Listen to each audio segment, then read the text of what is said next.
Have you ever found yourself haunted by the memory of someone long gone? Not physically present in your life, not even in contact, yet somehow always there, embedded in your thoughts like a shadow you can't shake off? Maybe the conversations have long ended. The messages dried up. You deleted their number more times than you care to admit.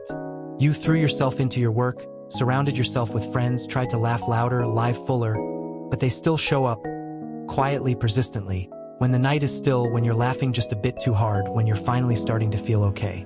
And it frustrates you, doesn't it? You don't want them in your head anymore. You wish you could flip a switch and be free. But no matter how much time passes, there they are again. Like a ghost you never invited, clinging to your thoughts when you least expect it. Let me stop you right here and offer you a truth that may surprise you. You're not broken. You're not weak. And you're certainly not the only one fighting this silent battle. There is a deeper reason why this person keeps surfacing in your mind. It's not just about love or nostalgia. It's about the unspoken pieces of you that still linger with them. The unanswered questions, the emotional wounds, the memories that never had a clear ending. This isn't only about them. It's about you, your attachment, your pain, your healing that hasn't yet been completed. Your soul is calling for closure, for understanding, for release. You see, when someone continues to live in your mind long after they've left your life, it's not always about missing them. Sometimes it's your mind trying to teach you something. Sometimes their presence, even in memory, was meant to awaken something in you. Maybe they showed up to expose a wound you hadn't acknowledged. Maybe they stirred an insecurity you needed to confront. Maybe their role was never meant to be lifelong, just long enough to trigger a transformation within you. And that's where the beauty begins. Because you have the power to take back control of your thoughts. You have the power to unravel the emotions that seem to tie you to them like invisible strings. This isn't about forcing yourself to forget. It's about finally listening to what your heart has been trying to say. You're not stuck in your memories because you're still in love. You're stuck because something within you was left unresolved. And your mind, being the diligent servant it is, keeps returning to the scene of the wound, hoping for resolution. But you won't find it there. Not in the replayed conversations, not in the what-ifs, and not in the imaginary reunions you keep playing in your head. You'll find it in yourself, in understanding, in self-compassion, in facing the pain you've been avoiding and choosing to heal it on your own terms. Picture this. You're going about your day, working, running errands, laughing with friends, and suddenly, there they are again. Their voice, their smile, the way they made you feel. Out of nowhere, a memory, flash, and your whole mood shifts. It's like you've been ambushed by your own mind, dragged back into a space you thought you'd left behind. Why does that happen? Why does someone who isn't part of your life anymore still feel so present in your emotional world? Because they marked you, not just with love or heartbreak, but with energy. Emotional energy that you exchanged with them during your most vulnerable moments. When you connected with someone deeply, when you shared laughter, tears, dreams, fears, that energy didn't just disappear. It lingered. It embedded itself in the corners of your subconscious. And that's what you're feeling. It's not always them. It's what they represented. Maybe they made you feel understood, or seen, or finally enough. Or maybe they broke you in a way no one else ever did. Either way, the impact was real. And your mind, your soul, doesn't easily forget such imprints. But here's something powerful. You don't have to run from these thoughts. In fact, running only gives them more power. You face them. You sit with them. You ask yourself, what did they really awaken in me? What is my mind trying to process through their memory? Because once you begin to unravel the emotional thread connecting you to them, you begin to reclaim your energy. You begin to understand that healing isn't about erasing someone. It's about integrating the experience and choosing to no longer let it define you. And here's another truth many never talk about. Sometimes the person you can't stop thinking about isn't who they really were. It's who you believed they were. It's the story you wrote about them in your heart, the potential you saw, the dream you built. And letting go of that story, that imagined future, can hurt more than letting go of the person themselves. But that, too, is part of the healing. You don't just mourn the presence of someone. You mourn the version of yourself that existed when you believed in them. You grieve the hope, the innocence, the belief that maybe, just maybe, this time it would last. But it didn't. And that's okay, because their leaving isn't the end of your story. It might be the very beginning, the beginning of a more awakened, more grounded, more self-loving version of you. The one who no longer chases ghosts but chooses peace. The one who doesn't need validation from someone else to feel worthy. The one who knows that even in the ache of letting go, there is freedom. So breathe. Feel it all, the longing, the sadness, the confusion. Let it rise. Let it pass. Because every time you do, you take one more step away from the prison of your past and one more step toward the life waiting for you. The life where you are no longer held hostage by memories, where your thoughts are no longer ruled by someone who is no longer part of your journey. The life where you are whole not because someone stayed, but because you finally did. You've already begun that journey just by being here, just by listening, just by allowing these words to meet you where you are. This moment is not the end. It's the opening, the invitation to go deeper, to understand yourself more fully, to heal not from the outside in, but from the inside out. There's something uniquely painful about the silent moments when their name echoes in your mind without warning. You could be immersed in your day, surrounded by people, consumed by tasks, and yet, just one trigger, one flash of memory, one subtle scent or familiar phrase, and suddenly you're spiraling into thoughts of someone who hasn't been a part of your life for a long time. It feels involuntary, almost like your heart betrays you every time it resurrects their image. But here's what you need to understand. When someone keeps showing up in your mind, it's not always because of love. Often, it's because of the emotional imprint they left behind, a residue of shared energy that your mind is still trying to understand or release. And in those moments when it feels like you're losing control, what's really happening is that your inner world is begging to be acknowledged. Not the memory of them, but the emotion they awakened in you.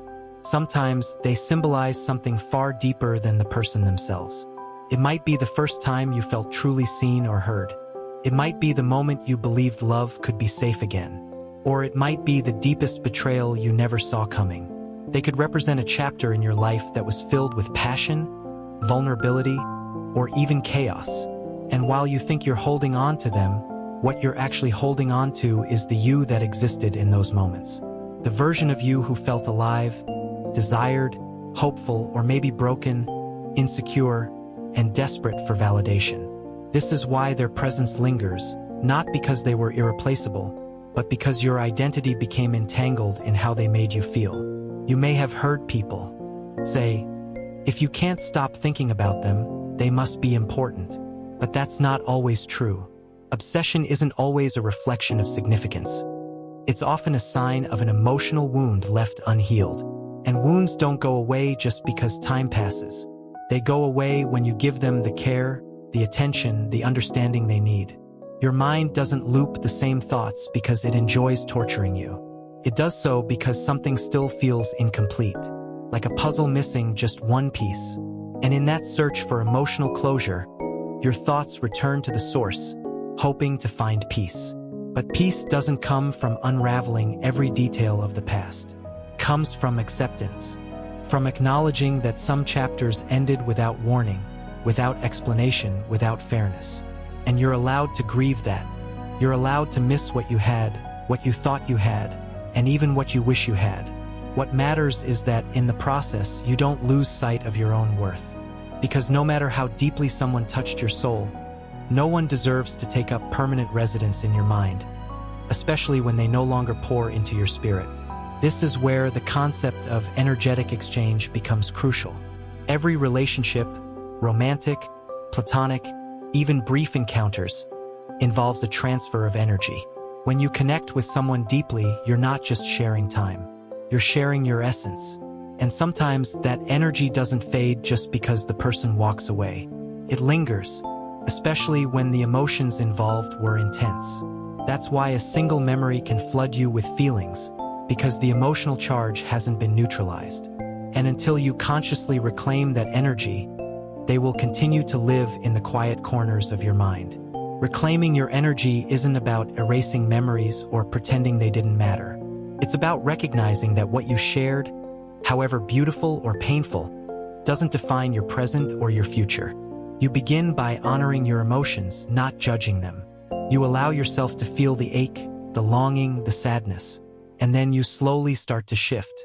Not by running, not by distracting yourself, but by rebuilding your emotional foundation. Brick by brick, thought by thought, you replace old patterns with new habits. You find joy in moments that are yours alone. You create a space for yourself that isn't haunted by the echoes of someone else. And if you find yourself overthinking, replaying the same conversations, dissecting their words, analyzing every detail, that's a signal, not of your weakness, but of your need for inner clarity. Overthinking is the mind's way of trying to find control in something that already happened.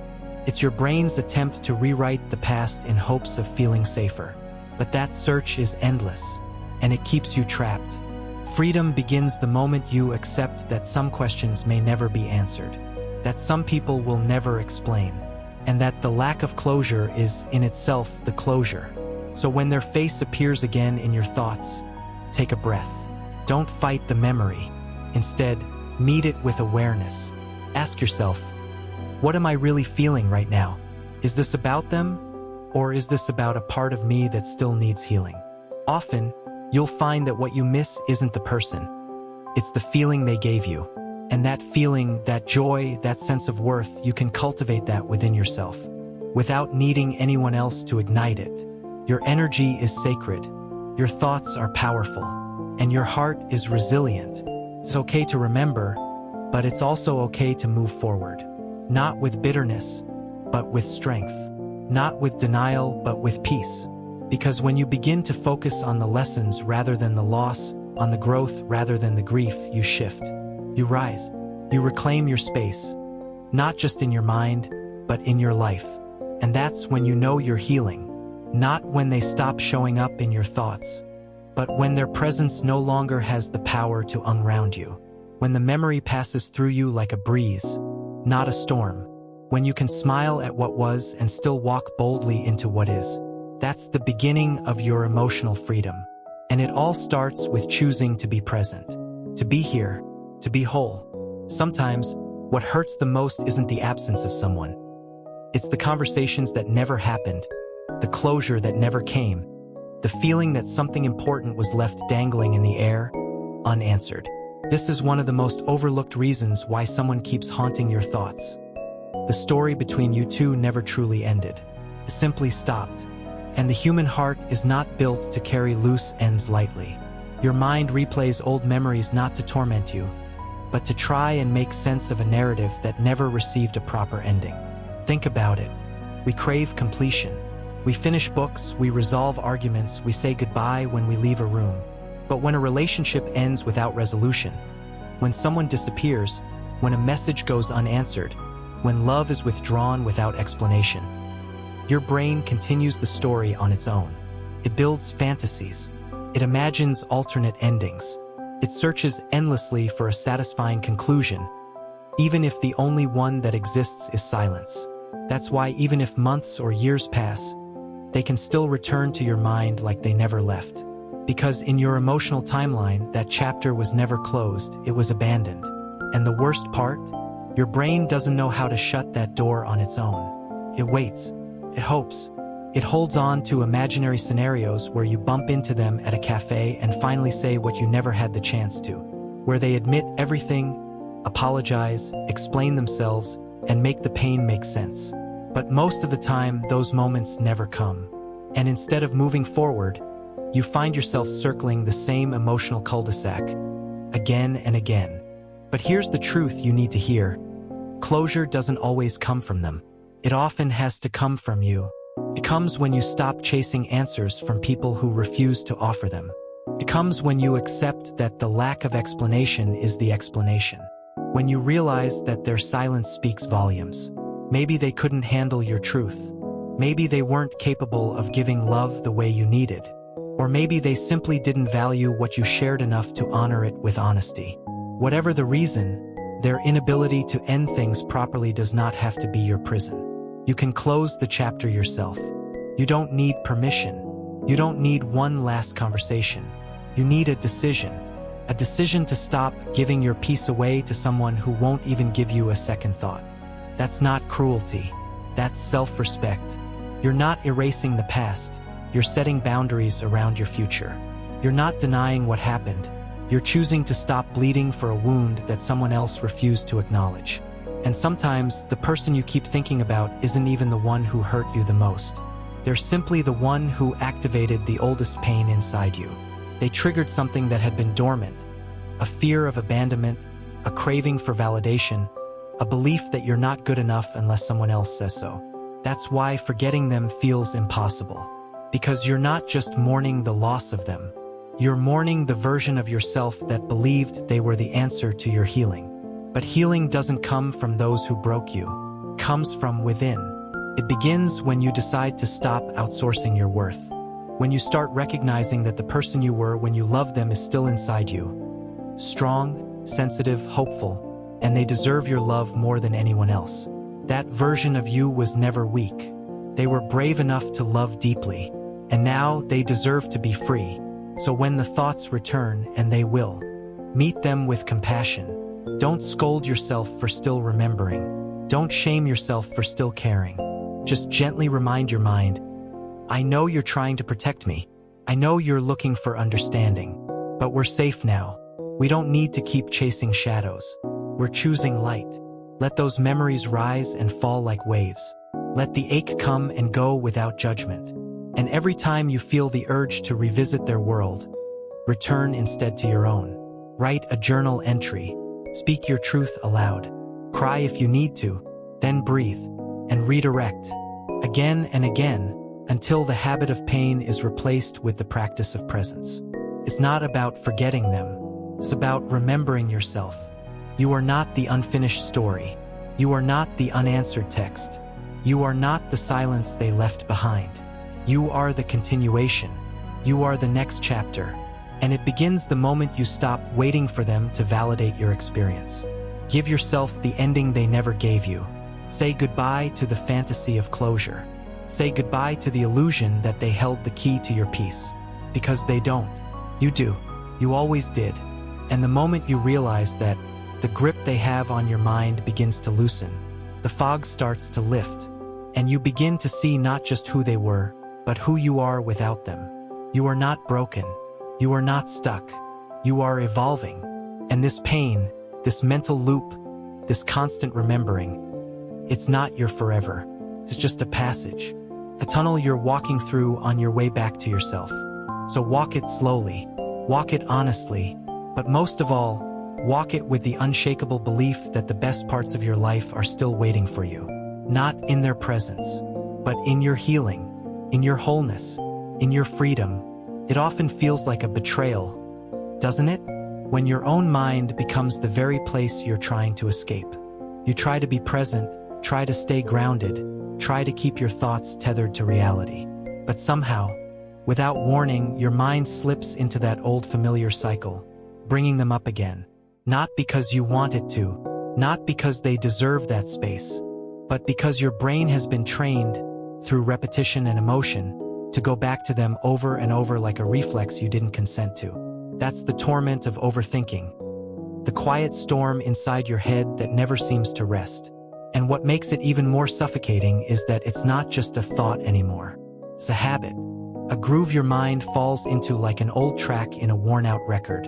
You find yourself replaying the same scenes, the same words, the same questions you've already asked 100 times. Why did they do that? What did I do wrong? What if things had gone differently?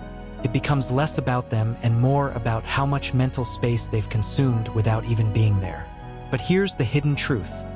Not every thought that visits you is worth entertaining. Some are echoes of old pain, not current truth. Some are just the remnants of unfinished loops your brain is desperate to solve, even if there's no solution left. That's where the trap of overthinking begins to distort your reality. Suddenly, you're assigning meaning to every gesture they made, decoding every message they once sent, creating new narratives from their silence. And while your mind is busy trying to make sense of the past, your life in the present begins to quietly drift by. And the hardest part?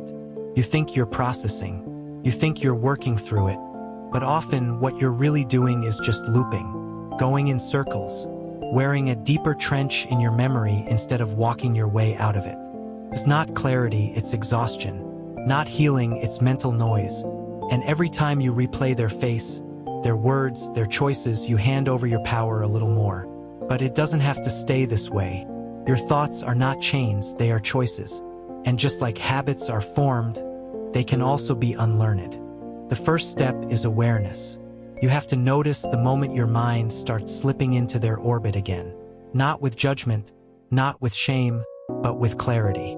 Say to yourself, I see what's happening. My mind is trying to go there again. And then, gently but firmly, guide it somewhere else. Redirect it to something that roots you in the now. A task, a breath, a truth about who you are today. Break the pattern not by fighting the thought, but by choosing a different focus. Repetition is the key. The more often you choose not to dwell, the more your brain learns that there are other, healthier routes to follow. Create new mental highways paved with presence, peace, and purpose. Instead of analyzing old texts, write new words that reflect your healing. Instead of imagining what you could have said, speak affirmations that remind you of your worth. Instead of obsessing over what didn't work, invest your energy in building what can still flourish. Because here's a truth no one talks about enough. Sometimes the person you can't stop thinking about isn't your soulmate. They're just the loudest echo of your own unmet needs. And your mind clings to that echo, not because it's meaningful, but because it's familiar. You don't miss them, you miss the feeling of being needed, wanted, loved, understood. That's not weakness, that's humanity. But now, it's time to learn how to give those things to yourself. You have the power to retrain your thoughts, not by force, but by intention. Every time you feed your mind with purpose, with learning, with connection, with self-care, you dilute the power of those old memories. You teach your mind that your peace is more valuable than your past, that your energy belongs in the present, not tangled up in someone who isn't here anymore.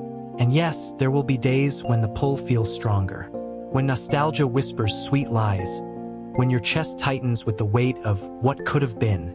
On those days, remember this: a memory is not prophecy, a thought is not a truth, and their absence does not diminish your worth. Let those thoughts come and go, like waves crashing onto shore. But don't build your home on a beach that's constantly eroding. Choose stability. Choose intention. Choose to build where the ground is solid inside you. Overthinking thrives in silence and solitude. So speak your truth. Journal your pain. Move your body. Engage with your world. Don't wait for your mind to stop thinking about them before you start living again. Start living and your mind will begin to catch up. Rewire it with action, with joy, with curiosity, with compassion. Be patient with yourself, because healing is not a sprint. It's a slow unfurling of all the knots in your mind. You are not crazy for thinking about them, but you are free to stop, free to break the loop, free to shift your focus to the one person who has always been with you. This is your mind, your life, your story. And the chapter where they took center stage has ended. You don't owe them another page. Fill the rest of your book with moments that reflect your strength, your peace, your joy. You're not trying to forget, you're learning to remember who you were before they entered, and who you've become since they left. That version of you deserves the spotlight now. And your mind, once trained to chase ghosts, can be trained to chase light instead. Sometimes, the most haunting memories are not the loudest ones, but the quiet ones. The ones that sit silently in the back of your mind, untouched yet ever present. They don't scream or beg for attention. They just linger. You're brushing your teeth and there it is. You're laughing at a joke with friends, and suddenly it flickers through you like a shadow. The face you tried to forget. The conversation that never ended. The moment that left you changed. These moments creep in not because you're inviting them, but because your heart has not yet fully processed them. There's a strange kind of grief in remembering someone who is still alive, still walking this world, but no longer walking it with you. The absence becomes a presence. Their silence, a noise louder than any words could ever be. It's not just heartbreak. It's a kind of mourning. Mourning a version of yourself that existed only when they were there. Mourning the conversations that never got to happen. The version of the future that now lives only in your imagination. You keep asking why your brain won't let go, why it insists on revisiting the same places where you were once hurt. But your mind is trying to help you in its own twisted way. It's circling the wound, waiting for you to tend to it, not ignore it. And this is where emotional awareness becomes your greatest tool. You cannot fight a thought with resistance alone. You must disarm it with understanding. Every time their memory resurfaces, ask yourself gently, not why am I thinking of them, but what feeling does this memory bring up? Is it loneliness? Is it guilt? Is it regret? Because often, the obsession is not about the person, but about the unprocessed emotion tied to them. Maybe they made you feel worthy in a way no one else did. Or maybe they made you question your value. Either way, they left behind emotional residue, and your mind is simply bringing it back for you to finally clean up. Now, imagine what would happen if, instead of resisting those emotions, you faced them. Not with blame, but with compassion. You sat with your sadness and asked it, "What do you need from me?" You listened to your longing and whispered back, "I hear you, but we're safe now." This is how you break the pattern. Not by erasing the thoughts, but by changing your response to them. Over time, the grip loosens, the urgency fades, and what was once an emotional wildfire becomes a quiet ember, warm, but no longer consuming. But here's another layer most people overlook. Sometimes we stay stuck on someone because we've attached our identity to that connection. You weren't just in love or deeply connected. You built a version of yourself around that relationship. Maybe you were their anchor, their healer, their safe space. Maybe being with them gave your life a sense of purpose. And when they left, they didn't just walk away with memories. They walked away with a version of you that felt whole. That kind of loss is profound. It makes you question who you are without them. Creates a vacuum, a space you don't know how to fill.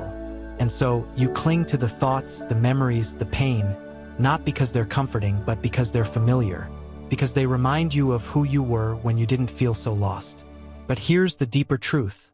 You are not that version of you anymore. You have grown in the silence. You have changed in the waiting. You have become someone who now has the chance to redefine your identity, not around someone else, but around your own becoming. Let that be your motivation. Let that be your reason to gently step back from the obsession and step forward into your own life. Reclaiming yourself after emotional entanglement is not an overnight shift. It is a slow, tender unwinding. It's choosing, day after day, to meet yourself where you are and to nurture the version of you that was buried under someone else's significance.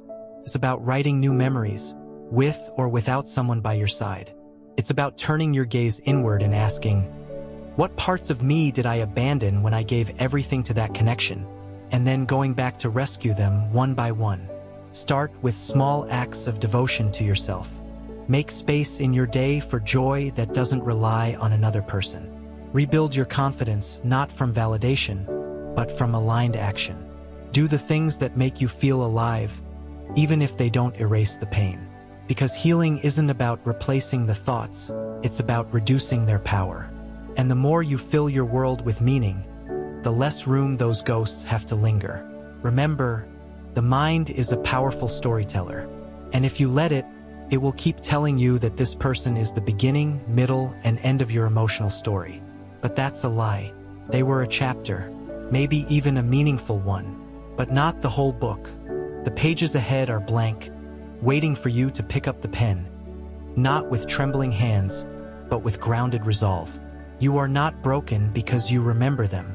You are not weak because they still visit your thoughts. But you are ready now, ready to stop giving them center stage in a life that no longer includes them. Ready to reclaim your identity, your energy, your future. Let their memory be a teacher, not a captor. Let your growth be the proof that you've moved on, not because you forgot, but because you finally remembered who you are. That's the true freedom, when you realize you no longer need the memory to keep you company, because you've become enough for yourself. And that truth is more powerful than anything they ever could have given you. There's something sacred about the moment you decide to stop chasing closure from someone else and instead start giving it to yourself. It doesn't happen in a loud, dramatic gesture. It happens quietly, in a moment of stillness. Maybe when you're walking home alone, or lying in bed after another restless night. You suddenly feel it. The weight of constantly thinking about them, wondering what could have been, starts to feel heavier than the thought of letting go. That's the shift. That's when healing begins, not because you've figured everything out, but because you're finally willing to stop letting them live in your mind for free. And what's even more powerful is that you start to realize their hold on you wasn't about love anymore. It was about habit. It was about the comfort of the pain you've grown used to. It was about the story you kept telling yourself, that you needed answers, that you needed to be remembered, that they needed to come back and fix what was broken. But that story doesn't serve you anymore. It keeps you circling around a version of the past that no longer aligns with the person you're becoming. Your freedom starts when you stop waiting for the message, the apology, the perfect explanation. Because maybe it's never coming. And maybe that's not a tragedy. Maybe it's a blessing disguised as silence. Maybe the space they left behind was never meant to be filled by them again, but by you, by your purpose, your passions, your rediscovery of self. You see, the mind clings to people who once made us feel seen. But the truth is, if you still need someone else to validate your worth, you'll keep handing them the keys to your peace. You'll keep spinning in circles, trying to make sense of something that doesn't need to be understood. It needs to be released. Releasing doesn't mean forgetting. It doesn't mean what you felt wasn't real. It means you've decided your future matters more than the illusion of what could have been. It means you no longer define your worth through the lens of their absence. It means you've chosen yourself, finally, after all the days, months, maybe even years of choosing them in your thoughts, even when they were no longer choosing you in real life. That's not bitterness. That's liberation.